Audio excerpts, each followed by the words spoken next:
똘똘한 한 채를 우리가 선택을 할 때는 나의 기준에 맞추는 게 아니라 객관적으로 봤을 때 타인 기준에 맞춰야 되거든요. 그래서 나의 기준에서 똘똘한 한 채가 객관적으로 다른 사람이 봤을 때 똘똘한 한 채가 아닐 확률이 굉장히 높습니다. 안녕하세요, 닥터부자아빠입니다. 제 네이버 카페에 구독자분의 사연을 하나 가지고 왔습니다. 같이 한번 읽어보면서요, 부동산 고민 상담하는 시간 가져보겠습니다. 제목이 30대 불인이 부부 똘똘한 한 채 상급지 갈아타기 도와주세요 닥터님이라는 글이고요. 아이디가 이제 서초 가고프다 라고 쓰시는 분입니다. 서초를 가고 싶으신 것 같아요. 그래서 함께 제가 좀 고려해가지고 지역을 추천드리도록 하겠습니다. 본문 내용을 좀 읽어드릴게요. 매번 영상만 보다가 저희 부부가 거주지를 상향 이전하고자 하는 계획을 세우고 있어 선생님의 고견을 여쭙고자 글을 올려봅니다. 우선 간략하게 말씀드리자면 현재 거주 중인 아파트를 매도하고 서울 12억대 20평 아파트로 갈아타고자 합니다. 그래서 재개발이나 리모델링이 진행 중인 단지들을 우선적으로 검토하고 있는데 실거주할지 실거주와 투자를 분리할지 고민해 있습니다. 향후 가치 상승 가능성과 주거 환경을 종합적으로 고려했을 때 어떤 단지가 저희에게 가장 적합할지 좋은 결정을 내릴 수 있도록 도와주시면 감사하겠습니다 라고 하셨고요. 아파트 단지를 굉장히 많이 말씀을 하셨습니다. 대충 보니까 한 9개 지역을 말씀을 하셨거든요. 그래서 모두 상세하게 언급을 할 정도는 아닌 것 같고, 왜냐면 말씀하신 지역 중에 아주 명확한 단지가 있습니다. 그 중에서 하나 정도 구체적으로 좀 언급을 하면 될 것 같고, 나머지는 이제 단지명만 좀 말씀을 드려보도록 하겠습니다. 일단 뒤에 칠판에 좀 적어보면서 현재 상황하고 현재 상황에 입각해서 어떤 식으로 하는 게 가장 똘똘한 한 채 상급지 갈아타기가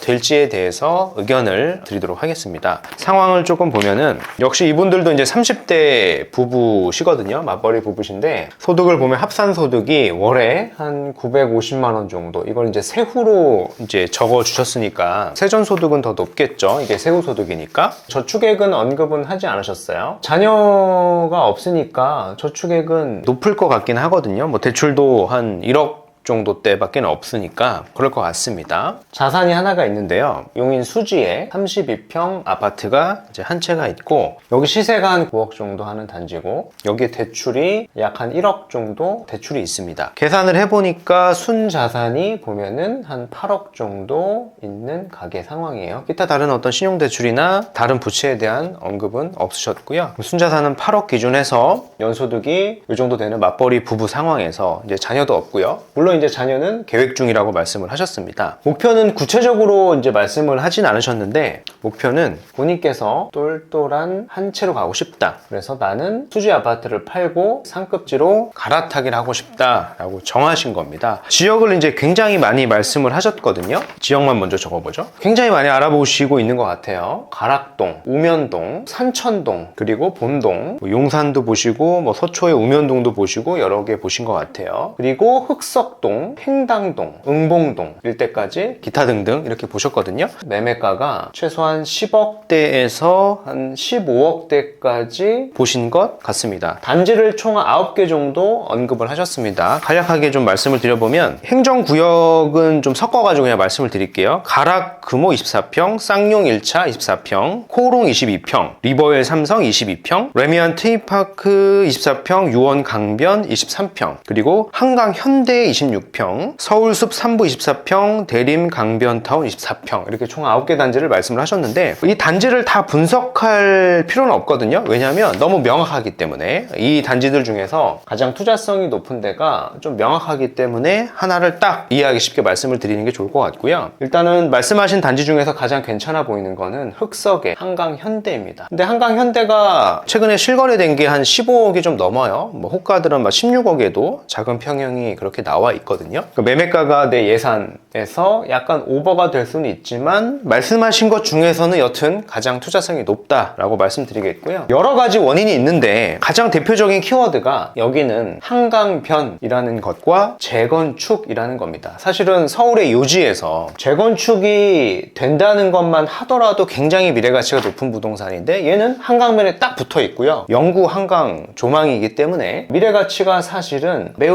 높다라고 볼 수 수 있고 기타 여러 개 단지를 말씀하셨는데 비교가 될 정도는 아닌 것 같기 때문에 얘로 딱 집어가지고 명확하게 말씀을 드린 거고, 질문을 하실 때 이런 얘기를 했어요. 나의 상황에서 어떤 똘똘한 한 채를 가고 싶다라고 하셨는데, 똘똘한 한 채를 우리가 선택을 할 때는 나의 기준에 맞추는 게 아닙니다. 나의 기준에 맞추는 게 아니라 객관적으로 봤을 때 타인 기준에 맞춰야 되거든요. 그래서 나의 기준에서 똘똘한 한 채가 객관적으로 다른 사람이 봤을 때 똘똘한 한 채가 아닐 확률이 굉장히 높습니다. 그래서 객관적으로 단지들을 봤을 때 누가 보더라도 그 단지는 똘똘한 한 채여야지만 되고, 그런 단지가 사실은 여기에 똘똘한 한 채 상급지가 될 수 있습니다. 내 기준에 맞추시면 좀 오류를 범하실 수가 있거든요. 그렇기 때문에 여러 단지들을 시간을 굳이 쓰면서 검토를 하신 거라고 생각을 합니다. 이렇게 좀 말씀을 드리겠고요. 그리고 이제 제가 항상 강조하는 게 있는데, 상급지를 갈아타시는 거잖아요. 거기에는 3원칙이 있다라고 굉장히 많이 얘기했을 겁니다. 근데 이제 그거에 지켜서 질문하신 게 하나도 없기 때문에 다시 말씀을 드려보면, 자산이 2배가 불어나야 되고 급지가 2배가 불어나야 되고 거주하고 투자는 분리하는 게 좋다라고 말씀을 드렸습니다. 근데 현재 자산이 9억 정도거든요. 부채를 빼더라도 순자산이 8억이니까 자산이 2배 가까이 급지가 2배 이상 불어날 수 있는 지역은 말씀하신 것 중에서는 한강 현대 후보지밖에 없거든요. 얘가 이제 15억이라고 알고 계신데 지금 거래하려고 하면은 거의 16억 이상은 줘야 될 겁니다. 그래서 저 정도 단지라고 하면은 3원칙에 좀 맞고요. 기타 다른 단지들은 3원칙에 맞는 단지들이 하나도 존재하지 않는 것 같아요. 그래서 여기를 거주하고 투자를 대출을 받을 수 있으면 같이 하시고요. 분리할 수 있으면 분리하셔도 사실 상관없습니다. 왜냐하면 실거주 요건이 현재 있는 행정구역이 아니잖아요. 그래서 2년 보유만 해도 1주택 비과세 특례를 받으실 수는 있으니까. 단 근데 이제 보내주신 사연의 아이디를 제가 보니까 아이디가 서초 가고 싶다라는 아이디를 쓰고 계시거든요. 그러면 내가 애둘러서 뭐 흑석 한강 현대를 갈 바에는 내가 서초를 가고 싶다라고 하면 지금 시점에 바로 다이렉트로 서초를 저는 갈 수도 있다라고 생각을 하거든요. 아무리 이제 한강변에 흑석이 뭐 재건축이라고 하더라도 강남권에 있는 신축의 아파트, 신축이 될 아파트를 넘기는 쉽지는 사실 않습니다. 현재 흑석에 있는 신축의 아파트 시세랑 서초구에 있는 신축의 아파트랑 시세를 비교해 보셔도 명확하게 아실 수가 있을 겁니다. 이왕 내가 서초를 가고 싶다라고 하면 둘러서 가는 게 아니라 바로 가실 수도 있는 자산이 있다라고 저는 생각을 하거든요. 요 원칙에 입각을 해서 하시면 되겠죠. 자산 2배, 급지 2배, 거주 투자 분리를 하신다라는 전제 조건으로 보면, 서초에도 보면 내가 현금이 예를 들어서 한 8억 정도 내외가 있고 내가 거주하고 투자를 좀 분리해서 좀 있을 수가 있다라고 하면 뭐 월세나 전세금 대출을 쓰시면 되겠죠. 조합 설립 인가가 난 정비사업 구역을 충분히 갈 수가 있고요. 그리고 두 번째는 아닙니다. 8억으로 내가 준신축급의 아파트를 충분히 갭 투자를 할 수도 있습니다. 서초 일대에서. 서초라고 하는 지역은 여기서 언급하셨던 우면동을 서초라고 제가 언급을 한 건 아니에요. 다른 지역이거든요. 제가 우면동을 뭐 추천했던 영상은 최근에 없습니다. 최근에 제가 서초동에 있는 서초동 일대 행정구역에 있는 조합설립 정비사업 그리고 갭 투자 해당하는 지역은 추천해 놓은 객관적인 영상이 있으니까 그 영상을 좀 시청을 해보시고 지역을 좀 선점해 보시는 게 좋을 것 같고요. 그럼 투자의 우선순위를 좀 정리해서 좀 말씀을 드려보면은, 가장 투자성이 높은 거는 조합설립 인가가 된 정비사업을 사서 거주하고 투자를 분리하는 게 얘가 1번이고요. 그 다음에 서초 이상의 구역을 갭 투자로 하는 게 저는 더 좋을 것 같고요. 20억이 넘지 않는 주택은 충분히 우리가 갭 투자를 해볼 수 있는 여지가 있을 것 같거든요. 그리고 마지막 세 번째가 말씀하셨던 흑석 한강 현대가 투자성이 높을 것 같습니다. 흑석 한강 현대가 입지가 매우 좋고 재건축이 될 거는 맞는데, 단점이라고 하는 건 뭐냐면 시간이 너무 오래 걸린다라는 거죠. 우리가 투자라고 하는 거는 시간적으로 너무 오래 걸리는 건 사실 또 좋지가 않을 수가 있거든요. 시세가 가장 많이 분출하는 거는 해당하는 단지가 재건축이 완성이 돼서 신축이 될 때 시세가 가장 많이 오르게 되는데, 그 시점 자체가 너무 뒤라는 얘기는 시세 상승을 빨리 보기는 어려울 수도 있습니다. 이렇게 좀 정리해가지고 의사결정을 해보셨으면 좋겠고요. 여튼 내가 뭐 서초를 가고 싶다라는 아이디를 쓰시고 서초를 가고 싶으시면 바로 서초동을 갈 수 있는 자본이 있기 때문에 바로 가시고 거주하고 투자를 분리하시는 거를 저는 조금 더 권장드리겠고요. 거주 투자 분리가 좀 어렵거나 좀 꺼려진다. 여기 이제 투기과열 지역이니까 거주 요건이 향후에라도 비과세를 받으려고 하면 있거든요. 상생 임대 조건을 맞추는 게 아니다라고 하면 필요한 지역이니까 그런 여러 가지 불편함이 있다라고 하면은 차선으로 흑석, 한강, 현대를 보시는 것을 전 추천드리고 싶습니다.